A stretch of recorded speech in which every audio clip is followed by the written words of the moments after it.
Hi friends, welcome back to my channel. ఈ రోజు మనం ఈ వీడియోలో 34th ఎపిసోడ్ ని చూడబోతున్నాము. ఇప్పుడు ఎపిసోడ్ స్టార్టింగ్ లోనే చెంగ్ షువాన్ కోపంగా నన్ను చెన్ను కుటుంబంలోకి తీసుకొని వచ్చి పెంచింది నా మీద ప్రేమతో కాదు, నా ప్రతిభని ఉపయోగించుకోవడానికి మాత్రమే నన్ను పెంచావు. నా జీవితాన్ని నీ ఇష్టానికి నడపాలని చూస్తున్నావు. వాంగ్ షూతో నా పెళ్లి కూడా నా మంచి కోసం కాదు, అది కేవలం ఒక పథకం మాత్రమే. నన్ను ఆ పెళ్లిలో బంధించి ఆ అవకాశాన్ని యూజ్ చేసుకుని జిన్షావ్ని నువ్వు పెళ్లి చేసుకున్నావని ఆరోపిస్తున్నాడు.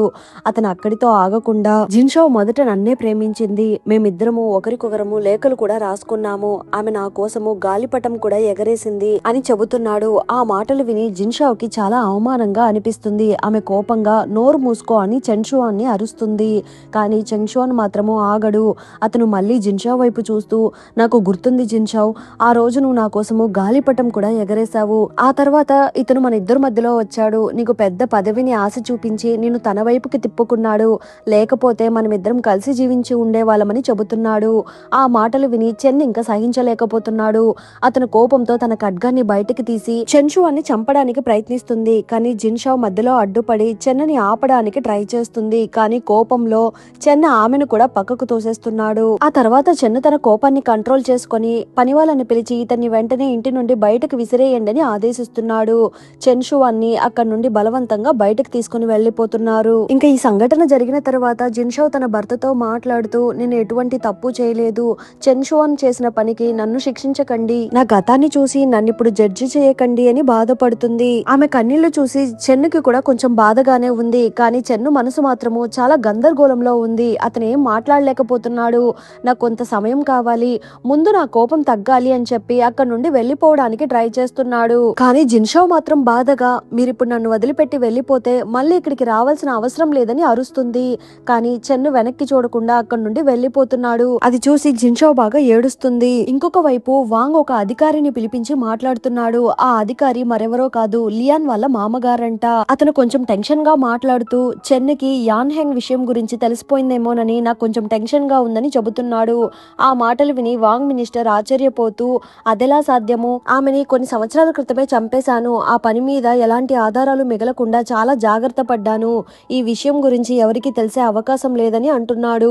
కరెక్ట్ గా అప్పుడే అక్కడికి మేడం వాంగ్ కూడా వస్తున్నారు. ఆమె కొంచెం అయోమయంగా, యాన్ హెంగ్ అంటే ఎవరు, నాకు సరిగా గుర్తు రావడం లేదని అడుగుతుంది. ఇంతకు ముందున్న ప్రిన్స్ మనకు ఒక అమ్మాయిని బహుమతిగా పంపించాడు, ఆమె పేరే యాన్ హెంగ్ అని చెబుతున్నాడు. ఆ మాట విన్న తర్వాత మేడం వాంగ్ కూడా కొంచెం టెన్షన్ పడడం మొదలు పెడుతుంది. ఆ తర్వాత వాంగ్ మినిస్టర్ తన మనుషుల్ని పిలిపించి, ఆ చెన్ను గురించి బాగా ఎంక్వైరీ చెయ్యండి, అతనిపై నింద వేయడానికి ఉపయోగపడే ఏదైనా బలహీనతని కనిపెట్టండి, అది మాత్రమే కాకుండా చెన్ షువాన్ అసలు కుటుంబం గురించి కూడా పూర్తిగా విచారణ చెయ్యండి, అసలు ఈ చెంగ్ షువాన్ ఎవరు, అతను ఎక్కడి నుండి వచ్చాడు, వాళ్ళ పేరెంట్స్ ఎవరు, అసలు చెన్ అతన్ని ఎందుకు దత్తత తీసుకున్నాడు, ఇలా పూర్తి సమాచారాన్ని సేకరించమని ఆదేశిస్తున్నాడు. మరోవైపు జిన్షావ్ తో జరిగిన గొడవ కారణంగా చెన్ను చాలా బాధలో ఉన్నాడు. ఆ బాధని మర్చిపోవడానికి అతను వరుసగా డ్రింక్ చేయడం మొదలు పెడుతున్నాడు. అతను ఫుల్ గా డ్రింక్ చేస్తూ జిన్షావ్ ని ఫస్ట్ టైం చూసినప్పటి నుండి పెళ్లి వరకు జరిగిన ప్రతి సంఘటనని గుర్తు చేసుకుంటూ పెయింటింగ్ వేయడం మొదలు పెడుతున్నాడు.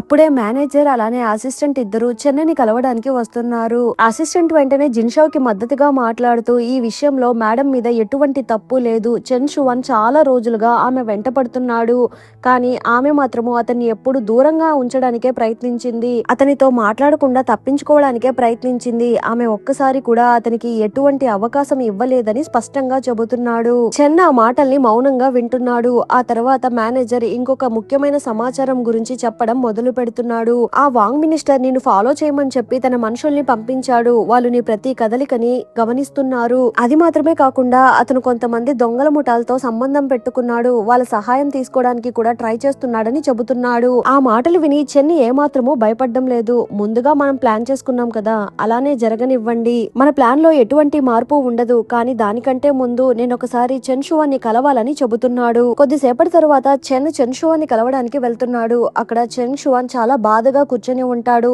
చెన్ అతనితో చాలా కఠినంగా మాట్లాడుతూ, ఇక మీదట నీకు వాంగ్ షూతో పెళ్లి జరగదు, ఆ పెళ్లిని నేను అఫీషియల్ గా రద్దు చేసేసాను, ఇప్పటికే వాళ్ళ ఇంటికి లెటర్ కూడా పంపించేశానని చెబుతున్నాడు. అంతేకాకుండా నువ్వు ఇక మీదట క్యాపిటల్ సిటీలో ఉండకూడదు, నిన్ను వేరే ప్రాంతానికి బదిలీ చేస్తున్నానని చెబుతున్నాడు. ఆ మాటలు విని చెంగ్ షువాన్ షాక్ అయిపోతున్నాడు. అతను చెన్ను కాళ్ళు పట్టుకొని, అంకుల్ నన్ను అలా పంపించకండి, నేను పరీక్షల్లో మొదటి ర్యాంకు తెచ్చుకున్నాను. పైగా రాజుగారు కూడా నన్ను ఒక ముఖ్యమైన వ్యక్తిగా భావిస్తున్నారు. ఇప్పుడు నేను ఇక్కడ నుండి వెళ్ళిపోతే నా కెరియర్ మొత్తము నాశనం అవుతుందని చెబుతున్నాడు. కానీ చెన్ను మాత్రము మాట వినడు. అప్పుడే చెన్ ఒక పెద్ద నిజాన్ని చెప్పడం మొదలు పెడుతున్నాడు. వాంగ్ మినిస్టర్ ఇప్పటికే మీ అసలు తండ్రి గతాన్ని తవ్వడం మొదలు పెట్టాడు. అతను నీ కుటుంబం గురించి సీక్రెట్ గా విచారణ చేయిస్తున్నాడు. నువ్వు రాజధానిలోనే ఉంటే అతను నిన్నే టార్గెట్ చేసుకుంటాడు. నువ్వు ఇక్కడ నుంచి వెళ్ళిపోవడమే నీ ప్రాణానికి నీ భవిష్యత్తుకు రక్షణ అని చెబుతున్నాడు. అంటే చెన్ అతన్ని శిక్షించడానికి మాత్రమే కాదు, అతన్ని ప్రమాదం నుండి కాపాడడానికే అతన్ని రాజధాని నుండి పంపించేస్తున్నాడు. ఇంకా చెంగ్షువన్ తన పరిస్థితిని చూసి చాలా బాధపడుతున్నాడు. తను చేసిన పనులకు ఇప్పుడు పశ్చాత్తాపం పడడం మొదలు పెడుతున్నాడు. ఇక్కడేమో అసిస్టెంట్ మేనేజర్ తో మాట్లాడుతూ చెన్ను సార్ ఎందుకు ఇలా మారిపోయారు, ఇంత చిన్న విషయం కోసము ఎందుకు ఇంతగా బాధపడుతున్నారని అడుగుతున్నాడు. చెన్ను చిన్నప్పటి నుండి ఎన్నో రకాల రాజకీయ సమస్యల్ని ఫేస్ చేశాడు. తనపై చాలా దాడులు కూడా జరిగాయి. కానీ ప్రేమ విషయంలో ఇలాంటి సమస్య ఎప్పుడూ అతనికి ఎదురవ్వలేదు. ఇది అతనికి కొత్త విషయము. అందుకే ఎలా రియాక్ట్ అవ్వాలో అతనికి తెలియడం లేదు. కొంత సమయం ఇస్తే ఆయనే సర్దుకుంటాడని చెబుతున్నాడు. ఇదిలా ఉండగా ఈ విషయం గురించి జిన్షో వాంగ్షుతో తనే స్వయంగా మాట్లాడాలని డిసైడ్ అవుతుంది. వాంగ్షుని పిలిపించి మాట్లాడడం మొదలు పెడుతుంది. వాంగ్షు మాత్రము చాలా బాధగా కనిపిస్తుంది. ఆమె కొంచెం అయోమయంగా మా నాన్నగారు ఈ పెళ్లి క్యాన్సిల్ అయిందని మాత్రమే చెప్పారు, ఇంకా వీటి గురించి పూర్తిగా ఏమీ చెప్పడం లేదు. నేను చెన్షువాన్ని కలవడానికి వెళ్ళాను, అతను నన్ను అవాయిడ్ చేస్తున్నాడు.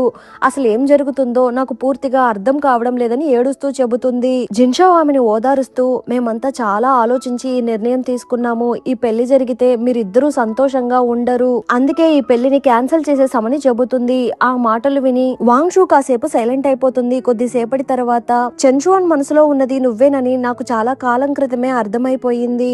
అతను నాతో మాట్లాడుతున్నప్పటికీ అతని చూపులు మాత్రము ఎప్పుడు నీపైనే ఉండేవి. అది గమనించి అతను ఎవరిని ప్రేమిస్తున్నాడో నేను తెలుసుకున్నానని చెబుతుంది. అయినా కూడా వాంగ్షు కొంచెం బాధపడుతూ అతని మనసులో ఇంకొకరు ఉన్నా నాకు ఎటువంటి అభ్యంతరం లేదు, అతనితో పెళ్లి చేసుకోవడానికి నేను సిద్ధమేనని చెబుతుంది. దానికి జిన్షో ప్రేమగా లేదు, నిన్న అలాంటి జీవితంలోకి నేను వెళ్ళనివ్వను. ప్రేమలేని పెళ్లిలో నువ్వు జీవితాంతము బాధపడుతూనే ఉంటావు, అది చూసి మేము ఊరుకోలేము. చెన్షువాన్ని మర్చిపోయి నీ కొత్త జీవితాన్ని ప్రారంభించు అనేసి ఆమెకి ధైర్యం చెబుతుంది. ఇక రోజులు గడుస్తున్నాయి. చెన్ను మాత్రము ఇంటికి రావడం లేదు. జిన్షోతో జరిగిన గొడవ తర్వాత అతను ఇంకా బయటే ఉంటూ తన పనుల్లో మునిగిపోతాడు. ఇక ఇలా ఎదురు చూస్తూ ఉండడం కరెక్ట్ కాదని జిన్షో డిసైడ్ అవుతుంది. చెన్ను పెళ్లికి ముందు జిన్షోకి ఒక డివోర్స్ లెటర్ ఇచ్చాడు కదా, ఆ లెటర్ ని బయటకు తీసి చెన్ను చెప్పిన మాటల్ని గుర్తు చేసుకుంటుంది.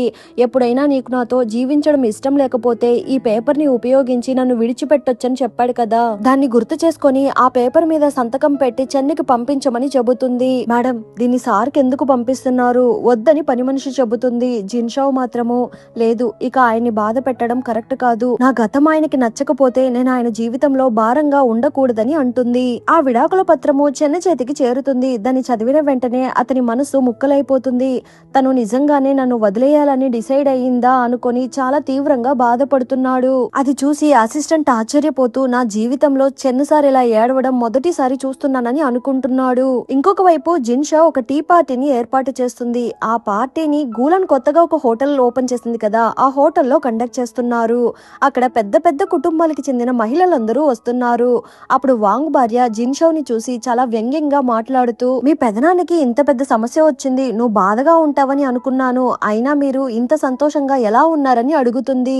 జిన్షో మాత్రము కూల్ గా ఆయన తప్పు చేశారు, అందుకే ఆయనకి సమస్య వచ్చింది, దానికి నేనేం చేయగలనని చెబుతుంది. కానీ వాంగ్ భార్య మాత్రము అక్కడితో ఆగదు. జిన్షో చిన్నప్పటి పాత పుకార్ల గురించి మాట్లాడుతూ మీ నాన్నని ఆల్రెడీ పదవి నుంచి డీప్రమోట్ చేసి వేరే ఊరికి పంపించేశారు, మీ పెదనాన్నని కూడా అరెస్ట్ చేసి జైలుకి తీసుకుని వెళ్లిపోయారు, ఇవన్నీ నీ దురదృష్టం వల్లే జరిగాయని అప్పటి నుంచే అందరూ అనుకుంటున్నారు అని అవమానిస్తుంది. అక్కడితో ఆగకుండా ఇప్పుడు అదే దురదృష్టము చెన్నుకి ఎక్కడ తగులుకుంటుందో, నీ వల్ల అతనికి ఎటువంటి అపాయము జరగకూడదని విషపూరితంగా మాట్లాడుతుంది. ఆమె మాటలు విని జిన్షోకి కోపం వచ్చినా కంట్రోల్ చేసుకోవడానికి ట్రై చేస్తుంది. కానీ అప్పుడే పని మనిషి పరిగెత్తుకుంటూ లోపలికి వచ్చి అమ్మా పెద్ద ప్రమాదం జరిగింది, చెన్ను సార్ మీద దాడి జరిగింది, ఆయన తీవ్రంగా గాయపడ్డారని చెబుతుంది. ఆ మాట విని అక్కడున్న వాళ్ళందరూ ఒక్కసారిగా షాక్ అయిపోతున్నారు. ఆ వార్త విన్న వెంటనే జిన్షో గుండె ఒక్కసారిగా ఆగిపోయినట్టు అనిపిస్తుంది. ఆమె వెంటనే అక్కడి నుండి బయలుదేరడానికి సిద్ధమవుతుంది. కానీ వాంగ్ మేడము ఆమె బాధను చూసి కొంచెం కూడా జాలి చూపించదు. వెటకారంగా నవ్వుతూ చూసావా నేను చెప్పినట్టే జరిగింది, నీ దురదృష్టమే చెన్నుకి కూడా పట్టుకుంది, నేను ముందే హెచ్చరించాను కదా అని ఎగతాళి చేస్తుంది. ఆ మాటలు విని జిన్షో కోపంతో మేడం వాంగ్ దగ్గరికి వెళ్లి చెంప చెల్లుమనిపిస్తుంది. అక్కడున్న వాళ్ళందరూ షాక్ అయిపోతున్నారు. జిన్షో కోపంగా వాంగ్ మేడం ని వార్న్ చేస్తూ చెన్నుకి ఏమైనా జరిగితే దానికి నిన్నే బాధ్యురాలుగా భావిస్తాను, ఆయనకి ఏమైనా జరిగితే నేను ఊరికే వదిలిపెట్టను అని చెప్పి అక్కడి నుండి పరుగులు తీస్తుంది. కొద్దిసేపటి తర్వాత జిన్షో ఇంటికి చేరుకుంటుంది. అక్కడ చెన్ను వాళ్ళ అసిస్టెంట్ తీవ్రంగా గాయాలతో ఉంటాడు. అతను జిన్షో కాళ్ళ దగ్గర పడిపోయి నన్ను క్షమించండి, నేను ఆయన్ని కాపాడలేకపోయానని ఏడుస్తున్నాడు. జిన్షో లోపలికి వెళ్లి చూస్తే కుటుంబ సభ్యులందరూ అక్కడే ఉంటారు. చెన్ను మాత్రము గాయాలతో మంచంపై పడుకొని ఉంటాడు. జిన్షో అతని దగ్గరికి వెళ్లి కూర్చొని ఏడుస్తుంది. జిన్షోని చూడగానే అందరు అక్కడి నుండి వెళ్లిపోతున్నారు. జిన్షో మాత్రము చెన్ను చెయ్యి పట్టుకొని ఏమైంది, ఇది మీకు ఎలా జరిగిందని ఏడుస్తుంది. కానీ చెన్ను మాత్రము మైకంలోనే ఉంటాడు. కాసేపటి తర్వాత జిన్షో అసిస్టెంట్ తో మాట్లాడుతూ అసలు ఏం జరిగిందని అడుగుతుంది. ఏమో సడన్ గా కొంతమంది వచ్చి మా మీద దాడి చేశారు, బహుశా వాళ్ళు వాంగ్ మనుషులు అయి ఉండొచ్చు, ఎందుకంటే మేము వాంగ్కు వ్యతిరేకంగా ఆధారాలు వెతకడానికి వెళ్ళామని చెబుతున్నాడు. మరోవైపు వాంగ్ వాళ్ళ ఇంట్లో మేడం వాంగ్ భయంతో జరిగిన విషయం మొత్తము తన భర్తకి చెబుతుంది. ఆమె నిజంగానే ఈ దాడి గురించి బాగా భయపడిపోయినట్టు ఉంది. వాంగ్ తన భార్యను ఓదారుస్తూ ఈ దాడికి నాకు ఎటువంటి సంబంధము లేదు, చెన్నని చంపడానికి నేను ఎవరిని పంపించలేదని స్పష్టం చేస్తున్నాడు. నేను ఒక గ్రాండ్ సెక్రటరీని అయ్యుండి మరొక గ్రాండ్ సెక్రటరీని హత్య చేయించాలని ప్రయత్నించడము చాలా పెద్ద నేరం అవుతుంది, నేను అలాంటి పని చెయ్యను అని చెబుతున్నాడు. కొద్దిసేపు ఆలోచించిన తర్వాత అతనికి ఒక అనుమానం కలుగుతుంది. ఒకవేళ మాస్టర్ నన్ను ఇరికించడానికి ఇలా చేశాడని అనుకుంటున్నాడు. కానీ వెంటనే ఆ ఆలోచనల్ని వదిలేస్తున్నాడు. ఎందుకంటే మాస్టర్ కి ఇంకా నా సహాయం అవసరం ఉంది, అందుకే ఆయన అలా చేసే అవకాశం లేదని తనలో తానే డిసైడ్ అవుతున్నాడు. ఇక జిన్షో చెన్ను పక్కనే కూర్చొని ఏడుస్తూ ఉంటుంది. చెన్నుకి లైట్ గా మెలకువ వస్తుంది. ఎందుకు ఏడుస్తున్నావని అడుగుతున్నాడు. మీరు లేచారా అని అడుగుతుంది. నాకేం కాలేదు, నేనేం చనిపోలేదని చెబుతున్నాడు. ఇంత రక్తం పోయింది, ఇలా మిమ్మల్ని ఫస్ట్ టైం చూస్తున్నాను అని ఏడుస్తుంది. చెన్ను ఫుల్ గాయాలతో ఉన్నప్పటికీ జిన్షోనే చూస్తూ ఉంటాడు. జిన్షో వెంటనే అక్కడి నుండి వెళ్లిపోవడానికి ప్రయత్నిస్తుంది. చెన్ను అతి కష్టంగా పైకి లేచి కూర్చొని ఎక్కడికి వెళ్తున్నావు, డివోర్స్ కావాలని అడిగింది నువ్వే కదా, ఇప్పుడు నా మీద ఎందుకు కోపడుతున్నావని అడుగుతున్నాడు. జిన్షో బాధగా నేను పంపిన విడాకుల పత్రం నిజంగా విడిపోవడానికి కాదు, మీరు చాలా రోజుల నుండి ఇంటికి రావడం లేదు, నన్ను పట్టించుకోవడమే మానేశారు, ఎవరో చేసిన తప్పుకి నన్ను శిక్షిస్తున్నారు, నేను ఏ తప్పు చేయలేదు, అయినా మీరు నన్ను దూరం పెడుతున్నారు, అందుకే నేను వెళ్లిపోతున్నానని చెబుతుంది. ఆ మాటలు విని చెన్ను కూడా తన మనసులోని నిజాన్ని బయట పెట్టడం మొదలు పెడుతున్నాడు. లేదు, నువ్వు కూడా ఒక తప్పు చేశావు, చెన్ షువాన్ నిన్ను ఇంత ఇబ్బంది పెడుతున్న విషయం నాతో ఎందుకు చెప్పలేదు, అందుకే నాకు బాగా కోపం వచ్చింది, కానీ నీ మీద కోపడ్డం కంటే నాకు నా మీదే ఎక్కువగా కోపం వచ్చింది, ఎందుకంటే నేను నిన్ను ఎంతగా ప్రేమిస్తున్నానో చాలా ఆలస్యంగా తెలుసుకున్నానని చెబుతున్నాడు. ఆ మాటలు విని జిన్షో చాలా ఎమోషనల్ గా ఫీల్ అయ్యి చెన్నని హగ్ చేసుకుని ముద్దు పెడుతుంది. ఇద్దరి మధ్య ఉన్న అపార్థాలు బాధలు అన్ని తొలగిపోతున్నాయి. ఇద్దరు మళ్ళీ కలిసిపోతున్నారు. ఆ తర్వాత చెన్ ఇంకొక నిజం గురించి చెప్పడం మొదలు పెడుతున్నాడు. నాపై జరిగిన హత్యాయత్నం నిజానికి పూర్తిగా నిజం కాదు అని చెప్పడంతో జిన్షో ఆశ్చర్యంగా అతని వైపు చూస్తుంది.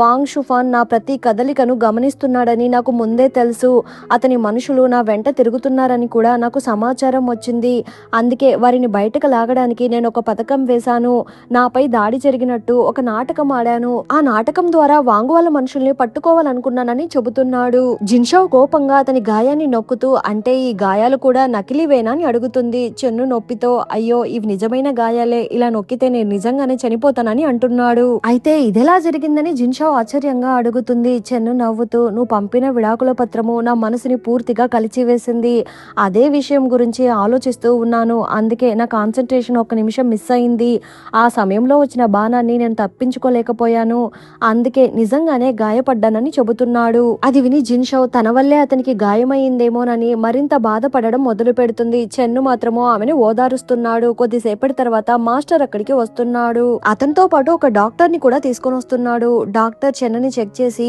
ఈ బాణం అతని గుండెకి చాలా దగ్గరలో తగిలింది, కొంచెం తేడా జరిగినా అతనికి ప్రాణమే పొయ్యి ఉండేదని చెబుతున్నాడు, నేను ఇప్పుడే మందులు రాసిస్తాను అని చెప్పి అతను అక్కడి నుండి వెళ్లిపోతున్నాడు. డాక్టర్ వెళ్లిపోయాక మాస్టర్ చెన్నుతో మాట్లాడడం మొదలు పెడుతున్నాడు. వాంగ్ విషయాన్ని ఇక్కడితో ఆపేద్దాము, అతన్ని ఈసారి క్షమించి వదిలేయి, ఈ గొడవని ఇక్కడితో ముగించు అనేసి చెన్నని ఒప్పించడానికి ప్రయత్నిస్తున్నాడు. చెన్ను కూల్ గా నా మీద దాడి చేసిన వాళ్ళ గురించి విచారణ చేయడానికి నేను మనుషుల్ని పంపించాను, వాళ్ళలో కొంతమంది వాంగ్కు సంబంధించిన వాళ్ళు, మిగిలిన వాళ్ళందరూ మీ స్టూడెంట్సే అని చెబుతున్నాడు. ఆ మాట విని మాస్టర్ షాక్ అయిపోతున్నాడు. అంతటితో ఎపిసోడ్ ఎండ్ అయింది. మళ్ళీ నెక్స్ట్ ఎపిసోడ్ లో కలుద్దాం. ఎపిసోడ్ ఎలా ఉన్నదో తప్పకుండా కమెంట్ చేయండి. ప్లీజ్ సపోర్ట్ చేయండి. Thanks for watching.